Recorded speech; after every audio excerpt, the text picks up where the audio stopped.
रहूंगी, मैं बुलडोजर के सामने खड़ी रहूंगी जब तक वो बुलडोजर यहाँ से हट नहीं जाता। स्कूल में अपनी एक पेंसिल नहीं तोड़ने देते तो हम ये यूनिवर्सिटी क्या तोड़ने देंगे?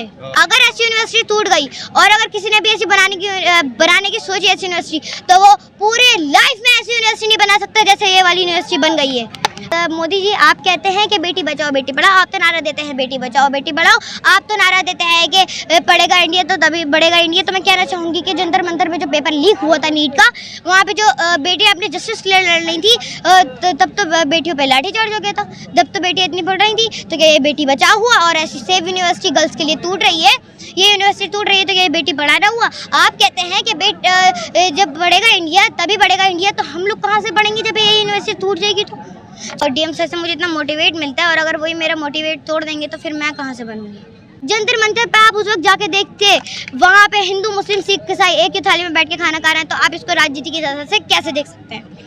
यूनिवर्सिटी पर छात्रों का बड़ी संख्या में हुजूम है, लेकिन इस हुजूम के बीच एक बहुत छोटी बच्ची भी है और डॉक्टर एपीजे कलाम का पोर्ट्रेट हाथ में स्टैंड किए हुए हैं। ऐसे लोग भी हैं, सर पे टोपी लगा रखी है, छात्र भी हैं। तो हम इनसे बात करेंगे। बेटे, आपका क्या नाम है? मेरा नाम आलिया है। आलिया जी। आप कहाँ पढ़ते हो? मैं किड्स स्टार स्कूल में हूँ और मैं 4th क्लास में हूँ। अच्छा, आप यहाँ पर क्यों आए हैं? मैं यहाँ पे अपना फ्यूचर बचाने के लिए आई हूँ, प्रोटेस्ट करने के लिए आई हूँ। क्यों प्रोटेस्ट करना चाहते हैं आप? मैं इसलिए प्रोटेस्ट करना चाहती हूँ क्योंकि यूनिवर्सिटी टूट रही है। डीएम सर का नोटिस आया था कि यूनिवर्सिटी हम लोग तोड़ेंगे, तो मैं इसलिए आई हूँ यहाँ पर कि मैं हर रोज़ वीडियो डालूंगी कि ताकि मेरी कोई ना कोई वीडियो डीएम सर तक पहुँचे और ये एक्शन ना खड़ा हो। अच्छा, आपको उम्मीद है कि आपकी वीडियो से एक्शन रुक जाएगा? जी, मुझे डीएम सर से पूरी उम्मीद है। बाकी मुझे डीएम सर से बहुत मोटिवेशन मिलता है, और अगर यहाँ पे बुलडोज़र आगे खड़ा हो गया तो अगर मेरी वीडियो के बाद ये सबके प्रोटेस्ट करने के बाद भी अगर यहाँ पे बुलडोज़र आके खड़ा हो गया तो मैं कोई खड़ा हो या ना खड़ा हो, मैं ज़रूर यहाँ खड़ी रहूँगी, मैं बुलडोज़र के सामने खड़ी रहूँगी जब तक वो बुलडोज़र यहाँ से हट नहीं जाता। तो क्या लगता है आपको, आप बुलडोज़र के आगे खड़े होंगे तो बुलडोज़र रुक जाएगा? जी, मुझे नहीं लगता, बट मैं पूरे खड़े रहूँगी क्योंकि ये शिक्षा का मंदिर है। अगर इसको राजनीति की वजह से तोड़ा जा रहा है तो ये चीज़ बहुत ज़्यादा गलत है। मेरा मानना ये है कि एजुकेशन को प्रोटेस्ट मतलब पॉलिटिक्स से नहीं जोड़ा रहा है, ठीक है? पॉलिटिक्स से नहीं जोड़ा जाए, बाकी ये यूनिवर्सिटी नहीं तोड़ी जाए, क्योंकि इस यूनिवर्सिटी में हज़ारों बच्चों का सपने हैं, हज़ारों बच्चों के यहाँ पे सपने हैं, और वो अगर सपने टूट गए तो फिर उनका क्या होगा? हम अपने स्कूल में अपनी एक पेंसिल नहीं तोड़ने देते तो हम ये यूनिवर्सिटी क्या तोड़ने देंगे? बहुत अच्छा, आपके तेवर देख के लग रहा है कि ये आपके अपने तेवर हैं। कहीं कोई ऐसा तो नहीं है आपको पीछे से ब्रीफ कर रहा है? जी, मेरे पेरेंट्स मुझे ब्रीफ करते हैं। बाकी मैं जो हूँ खुद से नॉलेज लेना चाहती हूँ ताकि मैं किसी को भी बेझिझक होकर जवाब दे सकूँ। मुझे इन चीज़ों में बहुत इंटरेस्ट है। मैं चाहती हूँ कि मुझे भी 6 या 7 क्लास की नॉलेज इतनी रहे कि जिसे आप मुझसे पूछें, बाकी और भी लोग मुझसे पूछ सकें। क्या लगता है, आप इतने छोटे हो और ये सब चीज़ें देखने को मिल रही हैं कि एक इतनी बड़ी यूनिवर्सिटी तोड़नी जा रही है, तो जो तालीम है, जो एजुकेशन है, वो कहाँ नज़र आती है आपको? देखिए, मैं छोटी हूँ, एज मेरी छोटी है, मैं छोटी हूँ, उससे कोई फ़र्क नहीं पड़ता। जज्बा होना चाहिए किसी चीज़ का। अगर आप मेरी जैसे एज के आप लोग भी आएंगे, जो भी मेरी वीडियो देख रहे हैं, जो भी मेरी एज के बच्चे हैं, आप लोग भी आएंगे, तो क्या पता डीएम सर जो है इस यूनिवर्सिटी को ना तोड़े, क्योंकि आगे चल के अगर कोई हमसे पूछेगा, अगर हमारे बच्चे या हमसे कोई भी पूछेगा कि जब ये वाली यूनिवर्सिटी टूट रही थी तो तुम लोग कहाँ थे, तो हम लोग क्या जवाब देंगे या तुम लोग क्या जवाब दोगे? आप बता सकते हैं हमको? नहीं ना। तो ये यूनिवर्सिटी नहीं टूटनी चाहिए, क्योंकि हमें राजनीति से कोई मतलब नहीं है। राजनीति वहाँ पे कुछ भी, वहाँ पे कोई भी सरकार कुछ भी करे, हमें उससे मतलब नहीं है। हमें बस अपने फ्यूचर से मतलब है। मुझे बड़े होकर आईएएस बनना है, तो मैं किस में पढ़ूंगी? बाहर तो मैं जा नहीं सकती, मैं यही तो पढ़ूंगी। देखिए, एशिया के 6ठे नंबर पे ये यूनिवर्सिटी आती है। बाकी अवैध जो इसको बिल्डिंग को कहा जा रहा है, इस यूनिवर्सिटी को अवैध कहा जा रहा है। फरवरी 2026 में जिन यूनिवर्सिटियों की जांच हुई थी उनमें से 32 यूनिवर्सिटियां अवैध पाई गई थी, जबकि उन यूनिवर्सिटी में इस मोहम्मद अली जोहर यूनिवर्सिटी का तो कहीं नाम नहीं है। अगर हो तो आप मुझे दिखा दिए। ये यूनिवर्सिटी यूजीसी से अप्रूव्ड है, तो आप इसको कहाँ से अवैध कह सकते हैं? ये यूनिवर्सिटी 2006 से बनी हुई है, तो जब तो आरडीए होता भी नहीं था, जब तो आरडीए का किसी को नाम भी नहीं पता था, तो ये नक्शाबाज इसका कैसे हो सकता था? देखिए, ये यूनिवर्सिटी आजम खां को मैं सलाम देती हूँ। ये यूनिवर्सिटी इसलिए बनाई गई है ताकि जैसे जो पुअर फैमिली के लोग हैं, जो मिडिल क्लास फैमिली के लोग हैं, जिनके पास बच्चों को बाहर ले जाने का बजट नहीं है, जिनके पास और जिनके पेरेंट्स नहीं है, माता पिता नहीं है जिनके, ये खासकर उन लोगों के लिए बनाई गई है। आपको ऐसे लगता होगा कि ये इतनी बड़ी यूनिवर्सिटी है, इसमें तो पैसे बहुत महंगे पैसे होंगे। नहीं, ये सिर्फ उन लोगों के लिए बनाई गई है जिन लोगों के माता पिता नहीं होते, जो लोग मिडिल क्लास फैमिली से बिलोंग करते हैं, जो लोग बाहर नहीं जा सकते, जो लोग पुअर फैमिली से, उनके लिए 50% का डिस्काउंट कम हो जाता है। तो ऐसी यूनिवर्सिटी के दोबारा बन सकती है? आप मुझे बताइए। अगर ऐसी यूनिवर्सिटी टूट गई और अगर किसी ने भी ऐसी बनाने की सोची ऐसी यूनिवर्सिटी, तो वो पूरे लाइफ में ऐसी यूनिवर्सिटी नहीं बना सकता जैसे ये वाली यूनिवर्सिटी बन गई है अपने रामपुर में। इस यूनिवर्सिटी ने इतिहास खड़ा कर दिया है। आगे चल के हिस्ट्री में नाम आएगा इस यूनिवर्सिटी का कि एक ऐसी यूनिवर्सिटी थी जिसने लोगों के हाथों में एक कलम दिया है, जिससे लोग आईएएस और आईएएस साइंटिस्ट, आईएएस आईपीएस बने।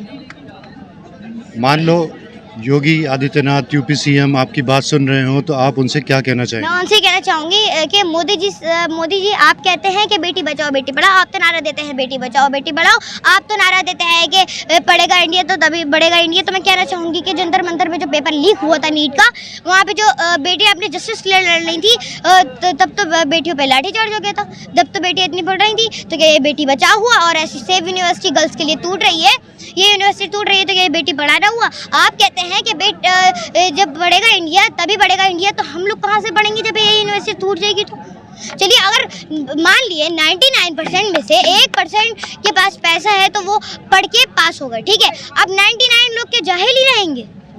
अगर ये यूनिवर्सिटी रहेगी, आगे चल के यूनिवर्सिटी रहेगी, तो कोई ना कोई इस यूनिवर्सिटी में से अपना नाम रोशन करके जाएगा, अपने देश का नाम। और जब उनमें से कोई भी पूछेगा कि कौन सी यूनिवर्सिटी में पढ़े थे, तो इस यूनिवर्सिटी का नाम आएगा मोहम्मद अली जौहरी यूनिवर्सिटी का, ना कि ये पूछा जाएगा कि कौन से धर्म से पढ़े थे। ये यूनिवर्सिटी धर्म को नहीं मानती, ये एक ही धर्म, सबके धर्म के लिए, हाँ, हिंदू मुस्लिम सिख ईसाई सब पढ़ते हैं, सब एक ही हैं, हिंदू मुस्लिम सिख ईसाई, किसी को दिलों में नफरत नहीं होनी चाहिए। बाकी इसमें इतना ही ट्रीट करा जाता है जितना मुस्लिम लोगों को ट्रीट करा जाता है, उतना ही उसको ट्रीट करा जाता है। इसलिए इसको राजनीति की नज़र से ना देखें। क्या करते हैं पापा आपके? मेरे पापा लॉयर हैं जी। क्या शुभ नाम है उनका? जी, पापा का नाम क्या है? मेरे पापा का नाम सरफराज है। कितने भाई हैं? मेरा एक ही भाई है। एक ही भाई, आप एक ही बहन? जी। आगे बड़े होकर आईएएस बनना चाहते हैं? जी, मैं आगे बड़े होकर आईएएस बनना चाहती हूँ, और मेरा सपना, और डीएम सर से मुझे इतना मोटिवेट मिलता है, और अगर वही मेरा मोटिवेट तोड़ देंगे तो फिर मैं कहाँ से बनूंगी। आपके तेवरों में गुस्सा भी दिखाई दे रहा है, ये गुस्सा क्यों है इतने पन से? देखिए, गुस्सा इसलिए है क्योंकि ये यूनिवर्सिटी राजनीति की वजह से तोड़ी जा रही है। ये इसका नक्शा पास नहीं है। डीएम सर तो वो कुछ भी कर सकते हैं, इसका नक्शा पास करा सकते हैं, वो भी हमारे लिए।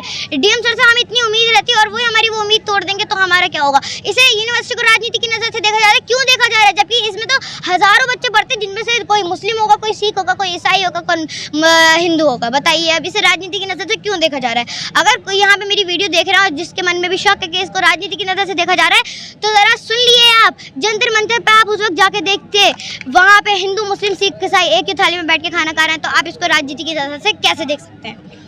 जिस तरीके से दिल्ली में जीत मिली है, क्या यहाँ पर भी आपको उम्मीद है जीत की? मुझे उम्मीद डीएम से, बाकी योगी आदित्यनाथ जी से है, मोदी जी से। अगर वो किसी प्रशासन या डीएम से किसी से भी मेरी वीडियो पहुँच है, मैं उनसे ये कहना चाहूँगी कि जैसे वहाँ पे जस्टिस वो लोग जीत गए, पढ़ाई के जीते हैं, ऐसी आप भी इसका नक्शा पास करा दिए और हम लोगों को जिता दिए। क्योंकि हम नहीं चाहते कि इतने जो छात्र बैठे हैं, इन्होंने 3-3 साल मेहनत करी है, वो उनकी ख़राब हो जाए, आगे चल के हमारी भी ख़राब हो जाएगी। ऐसे तो पढ़ाई।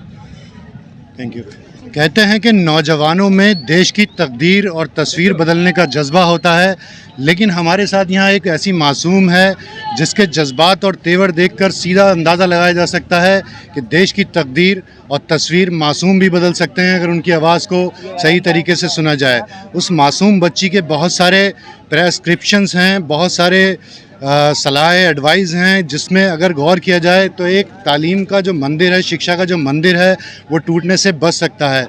उस बच्ची की जो अपील है, जो मोदी जी से अपील है, योगी जी से अपील है, और जो हुक्मरान हैं, ख़ासकर ज़िला रामपुर के जो प्रशासनिक अधिकारी यानी जो डीएम हैं, उनसे जो अपील है, उसकी जो उम्मीद है, वो उसको इतना यकीन है कि इस जौहर यूनिवर्सिटी पर बुलडोज़र एक्शन रुक जाएगा।